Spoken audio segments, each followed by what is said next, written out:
दैनिक Chhattisgarh channel देखना शुरू कर चुके हैं आप और छत्तीसगढ़ प्रदेश की आज की तमाम सभी महत्वपूर्ण बड़ी खबरों की शुरुआत जय जोहार और नमस्कार के साथ। छत्तीसगढ़ में मौसम का मिजाज बदला हुआ है, जहां रायपुर और दुर्ग में बादल बरसते नजर आए। अगले 4 दिनों तक तापमान में 4 से 6 डिग्री तक की वृद्धि होने की संभावना मौसम विज्ञान विभाग ने जताई है। छत्तीसगढ़ में एक बार फिर से मौसम का मिजाज बदला हुआ है, जहाँ बीते दिन रायपुर और दुर्ग संभाग में जमकर बारिश हुई है, जबकि रायपुर में सुबह धूप छांव का खेल जारी रहा था। इसके बाद दोपहर 3 बजे के बाद कुछ देर जमकर बरसात हुई है। वहीं शाम 7 बजे से 3 घंटे के लिए गरज चमक के साथ 6 जिलों में बारिश का अलर्ट जारी किया गया था।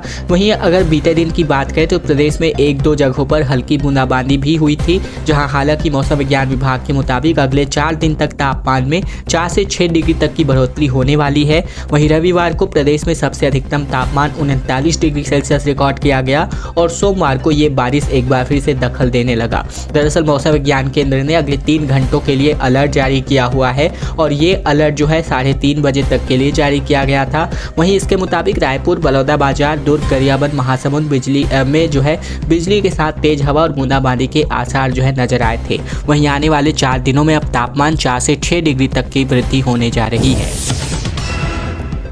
छत्तीसगढ़ में भाजपा और कांग्रेस का शक्ति प्रदर्शन करने को देखने को मिल रहा है, जहां रायपुर में बृजमोहन अग्रवाल तो दुर्ग में सांसद विजय बघेल ने अपना नामांकन दाखिल किया। सरगुजा में शशि ने अपना पर्चा भरा। दरअसल छत्तीसगढ़ में बीते दिन 3 सीटों पर जहां रायपुर, दुर्ग और सरगुजा पर नामांकन का दाखिले का दौर चला, तो वहीं रायपुर में बृजमोहन अग्रवाल, दुर्ग में बीजेपी के विजय बघेल और कांग्रेस के राजेंद्र साहू दोनों ने अपना नामांकन दाखिल किया। वहीं सरगुजा में भी दोनों प्रत्याशियों ने अपना पर्चा भरा।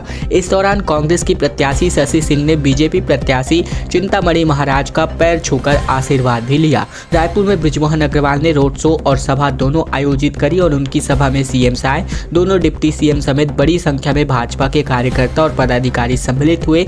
इसके पहले दुर्ग में भी मुख्यमंत्री ने सभा की थी और कहा था कि भूपेश बघेल पर महादेव सट्टा ऐप में 500 करोड़ रुपए प्रोटेक्शन मनी लेने का आरोप है। और इस दौरान भूपेश बघेल की भाभी सीमा बघेल ने भी दुर्ग में बीजेपी की सदस्यता ग्रहण की। सीएम ने कहा कि पूर्व मुख्यमंत्री भूपेश बघेल की भाभी भी बीजेपी में सम्मिलित हुई हैं, उनका स्वागत है। दुर्ग में नामांकन रैली निकाली गई, जो पचरी पारा, कुआं चौक, फारिस्ता कॉम्प्लेक्स, इंदिरा मार्केट, पुराना बस स्टैंड होते हुए कलेक्ट्रेट तक जा पहुंची।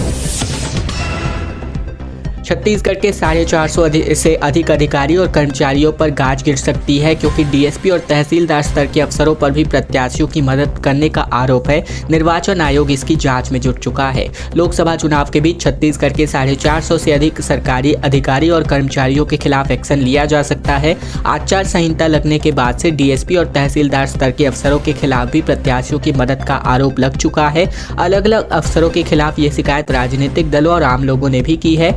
निर्वाचन आयोग से शिकायत मिलने के बाद जांच में अब आज निर्वाचन आयोग जुट चुका है। शिकायत की जांच पूरी होने के बाद जांच अधिकारी रिपोर्ट बनाकर मुख्य निर्वाचन पदाधिकारी को देंगे और मुख्य निर्वाचन अधिकारी रिपोर्ट पढ़ने के बाद मामले में आगे की कार्यवाही कर सकते हैं। कांग्रेस और बीजेपी के नेताओं के अलावा आम लोगों ने डीएसपी, निरीक्षक, तहसीलदार, शिक्षकों, नगर एवं ग्रामीण निवेशक, सहायक खाद्य निरीक्षक, उप निरीक्षक आबकारी, सहायक निरीक्षक, एरिया मैनेजर, प्रधान पाठक, प्रभारी संयुक्त संचालक, वहीं वन मंडल अधिकारी, उप मंडल अधिकारी, साथ ही सब इंस्पेक्टर रैंक के अधिकारी और कर्मचारियों की शिकायत यहां पर दी गई है। ट्रांसफर और पोस्टिंग से संबंधित शिकायत इस बार ज्यादा दिए गए हैं। छत्तीसगढ़ बोर्ड की परीक्षाओं के कॉपियों का मूल्यांकन पूरा हो चुका है और छत्तीसगढ़ बोर्ड के 10वीं और 12वीं का रिजल्ट आने वाले 10 मई तक जारी किया जा सकता है। छत्तीसगढ़ माध्यमिक शिक्षा मंडल यानी सीजी बोर्ड के 10वीं और 12वीं के परिणाम एक पखवाड़े के अंदर जारी किए जा सकते हैं। माध्यमिक शिक्षा मंडल ने बोर्ड परीक्षा परिणाम को लेकर अपनी पूरी कमर कस ली है। वहीं अगर 10वीं और 12वीं के रिजल्ट की बात करें तो ये 30 अप्रैल तक घोषित होने की संभावना है। कॉपियों के मूल्यांकन का कार्य 14 अप्रैल तक पूरा हो चुका है। रिजल्ट ऑनलाइन माध्यम से बोर्ड अध्यक्ष की ओर से प्रेस कॉन्फ्रेंस में घोषित किया जाएगा और इसके बाद उसका लिंक ऑफिशियल वेबसाइट cgbse.nic.in पर डाल दिया जाएगा, ताकि छात्र रोल नंबर से अपने रिजल्ट को चेक कर सके।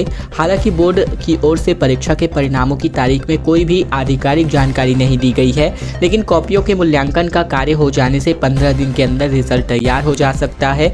ये आने वाली परिस्थितियों के मामले में निर्भर करता है। ऐसे में 30 अप्रैल या फिर 1 मई को परीक्षा परिणाम जारी किए जा सकते हैं। ये संभावनाओं के तौर पर कहा जा सकता है। चुनाव से पहले एसीबी और ईओडब्ल्यू की कार्यवाही छत्तीसगढ़ में जमकर हुई है, जहां शराब और कोयला कारोबारियों के 21 ठिकानों पर जमकर छापेमारी की गई है, जिनमें एक बिहार से गिरफ्तार हुए हैं। आर्थिक अपराध अन्वेषण ब्यूरो यानी ईओडब्ल्यू ने शराब कारोबारियों पप्पू बंसल, विजय भाटिया और उनके करीबी लोगों के रायपुर, दुर्ग, भिलाई, बिलासपुर और राजनांदगांव स्थित तकरीबन 21 ठिकानों पर बीते दिन छापेमार कार्यवाही की, जिसमें रायपुर स्थित 9, दुर्ग भिलाई में 7, राजनांदगांव में 1 और बिलासपुर में 4 ठिकाने शामिल हैं। छापे की ये कार्यवाही रायपुर में समता कॉलोनी, सदर बाजार, महावीर नगर, देवेंद्र नगर सहित अन्य ठिकाने सम्मिलित रहे। इनमें बिलासपुर स्थित एक सीए का दफ्तर भी सम्मिलित है। तलाशी के शराब कारोबारियों और उनसे जुड़े लोगों के ठिकानों से 19 लाख रुपए नकद, करोड़ों रुपए की ज्वेलरी, साथ ही निवेश और सेल कंपनियों और चल अचल संपत्ति के दस्तावेज, लैपटॉप, पेन ड्राइव समेत लेन देन का हिसाब मिला है और इन सभी को जांच के लिए जब्त कर लिया गया है। बरामद किए गए दस्तावेजों में आबकारी से अर्जित किए गए अवैध संपत्तियों का विभिन्न कंपनियों में निवेश करने की जानकारी मिली है। छापे की ये कार्यवाही अनवर ढेबर और अरविंद सिंह के पूछताछ के दौरान मिले इनपुट के आधार पर की गई है। लोकतंत्र का त्योहार मनाने के लिए स्वीप जो है लगातार विभिन्न कार्यक्रमों का आयोजन कर रहा है और इसी कड़ी में रायपुर में मतदाता जागरूकताओं के लिए 21 अप्रैल को विमेंस डे के दिन विमेंस कार रैली आयोजित की जानी है। रायपुर लोकसभा में मतदान प्रतिशत बढ़ाने जिला प्रशासन स्वीप मतदाता जागरूकता अभियान चला रहा है और अब 21 अप्रैल को महिलाओं के लिए कार रैली का आयोजन किया जाएगा, जिसके विजेता को 21,000 रुपये पुरस्कार के तौर पर दिया जाएगा, जिसका स्लोगन रखा गया है, मनाने लोकतंत्र का त्योहार, लेकर आओ अपनी कार। दरअसल इस कार रैली में सम्मिलित होने वाले लोगों को अलग अलग कैटेगरी में पुरस्कार दिया जाएगा। प्रतिभागियों को मतदाता जागरूकता थीम पर कार को सजाना होगा और इसी के साथ ही मतदाता जागरूकता के लिए स्लोगन और संदेश कार में लगाना होगा। बिलासपुर से विष्णु यादव ने कांग्रेस से अपना नामांकन फॉर्म खरीदा। बोले, देवेंद्र योग्य हैं लेकिन अंग्रेज भी बहुत योग्य है, तो क्या उन्हें देश में बुला ले। दरअसल बिलासपुर लोकसभा सीट से कांग्रेस नेता और पार्षद डॉक्टर विष्णु प्रसाद यादव ने पार्टी की तरफ से नामांकन फॉर्म खरीदा है। उन्होंने कहा कि देवेंद्र यादव बहुत योग्य है लेकिन अंग्रेज भी बहुत ज़्यादा योग्य है, तो क्या उन्हें देश में बुला ले। कांग्रेस ने भिलाई विधायक देवेंद्र यादव को बिलासपुर से अधिकृत प्रत्याशी घोषित किया है। वे प्रचार में भी जुट गए हैं। विष्णु यादव प्रदेश कांग्रेस कार्य समिति के सदस्य भी हैं। आखिरी वक्त पर किनारे करने का आरोप लगाते हुए उन्होंने कहा कि बार बार अन्याय मेरे साथ हो रहा है। पहले उनका नाम फाइनल हो गया, फिर दरकिनार कर दिया जाता है, फिर पहले भी मैं टिकट को लेकर विरोध जता चुका हूं। विष्णु यादव ने दावा किया कि कांग्रेस के दिग्गज नेताओं से उनकी बातचीत हुई है। उनकी सलाह पर फॉर्म खरीदने में कोई हर्ज नहीं है। कांग्रेस पार्टी में कुछ भी हो सकता है। जब तक कांग्रेस की ओर से वी फॉर्म नहीं आ जाता तब तक वे अपनी दावेदारी के प्रयास करते रहेंगे। वही फॉर्म लेने के बाद अब आगे क्या होगा, इस पर कांग्रेस अध्यक्ष जो है विजय केसरवानी एवं शहर कांग्रेस कमेटी के अध्यक्ष विजय पांडे का कहना है कि फॉर्म रिजेक्ट हो जाएगा। अधिकृत प्रत्याशी घोषित होने के बावजूद कोई और पार्टी के सिंबल पर नामांकन फॉर्म भरता है तो वी फॉर्म आने के बाद अधिकृत प्रत्याशी के अलावा बाकी फॉर्म अपने आप निरस्त हो जाते हैं। प्रधानमंत्री मोदी को गाली देने पर हंसते हुए दिखाई दिए कन्हैया कुमार। दरअसल बिलासपुर में कांग्रेस की सभा के बाद मीडिया के सवाल पर युवक ने अपशब्द कहा हुआ था। बिलासपुर में एनएसयूआई के राष्ट्रीय प्रभारी और प्रवक्ता कन्हैया कुमार की जनसभा के दौरान प्रधानमंत्री मोदी और उनको जो है गालियां दी गई। इसका वीडियो सोशल मीडिया पर जमकर वायरल होने के बाद भाजपा नेताओं के खिलाफ नाराजगी जताई गई, जहाँ साथ ही आरोपी युवक के खिलाफ FIR भी रिकॉर्ड किया गया। पुलिस ने आरोपी कांग्रेस कार्यकर्ता अरविंद सोनी को गिरफ्तार कर लिया है और मामला मसूरी थाना क्षेत्र का है। सभा के बाद कन्हैया कुमार मीडिया से बातचीत कर रहे थे और इसी दौरान पीएम मोदी को लेकर सवाल करने पर एक युवक ने अपशब्द कहा, जिसके बाद कन्हैया कुमार हंसते हुए निकल गए। शनिवार की घटना के बाद भाजपा के विधानसभा मस्तूरी के संयोजक BP सिंह ने मस्तूरी थाने में इसकी शिकायत दर्ज कराई, जहां उन्होंने पुलिस को बताया कि NSUI के राष्ट्रीय प्रभारी और राष्ट्रीय प्रवक्ता कन्हैया कुमार की सभा मस्तूरी विधानसभा के क्षेत्र ग्राम भदौरा में आयोजित की गई थी और कार्यक्रम समाप्ति होने के बाद कन्हैया कुमार मीडिया से बातचीत कर रहे थे। इसी दौरान ये पूरा वाकया हुआ।